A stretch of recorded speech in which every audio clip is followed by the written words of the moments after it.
Hey, it's Sass. Let's check out what's making news. Well, the e-Safety Commissioner has announced that 5 social media platforms are being investigated for potentially failing to comply with the government's social media ban. Here's Justina to explain. Facebook, Instagram, Snapchat, TikTok, YouTube are all under the microscope. Yep, Australia's online safety watchdog says these social media giants might be breaching the under-16 social media ban. Social media laws are not failing, but big tech is failing to obey the laws.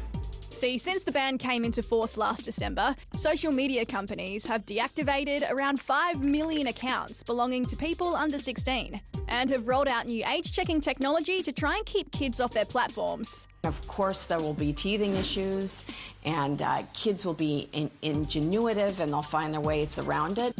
Yeah, they've been finding ways around it.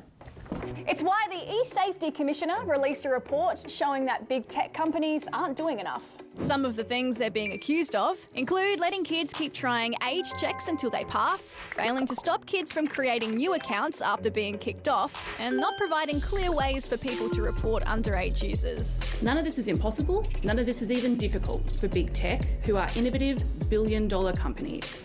What comes next? Well, the e-Safety Commissioner says it's still gathering evidence and it might take some time before any legal action can happen.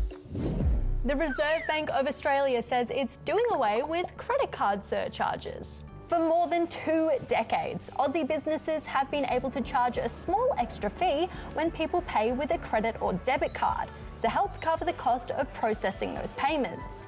But now the RBA has basically said this system has become a bit too much of a headache. So from October, they're ending the fee. And it's expected to save consumers and businesses about $1.6 billion each year. And also in the news, the Fair Work Commission has decided to scrap some junior pay rates. The new rules will apply to people aged 18 to 20 who work in retail, fast food or pharmacies. It means they'll now be paid at least the adult minimum wage, which is $24.95 per hour. But for teens under the age of 16, nothing will change. You'll still have your junior rates. It's a big day for people who like sound and Australian history, with the National Film and Sounds Archive adding some new stuff to its collection. Here's Aidan. Sounds pretty cool and important. So important that these guys want to look after it forever.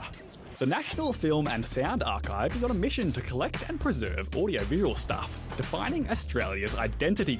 I'm talking music, radio, movies, video games, anything you can see or hear, really.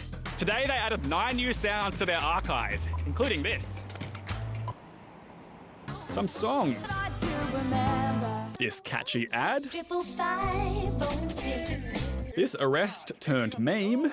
A succulent Chinese meal. A radio broadcast of a milestone legal case, and this speech from a 2015 Australian of the Year, Rose Batty. So what sound do you think Australians need to remember? Noel's Caravans. Noel's Caravans, Noel's Caravans. I would preserve the sound of a magpie's call. But I really like the sound of those in the morning. Hell's Bells by AC/DC. Hell's Bells, Satan's calling to you. Preserve the sound of waves. Bunnings Warehouse, lowest prices are just the beginning. Oh, what was the one about the succulent Chinese meal? You're not going to believe it, that's just been added today. Oh, hell yeah, that's amazing. Finally, we're going to take a look at the Barbie Dream Fest in Florida, which is going viral at the moment for not being all that dreamy. Yeah, nah. While the promo for this event was pretty in pink and full of Barbie-tastic activities, social media videos from people who attended showed it was actually pretty grey and desolate. Yo. What? Oh no?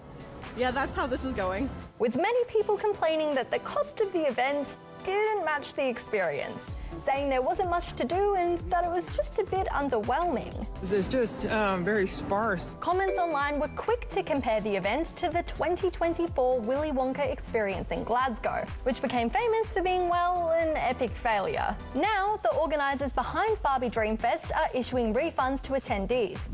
Well, that's all from us today, but we'll see you again tomorrow. Bye!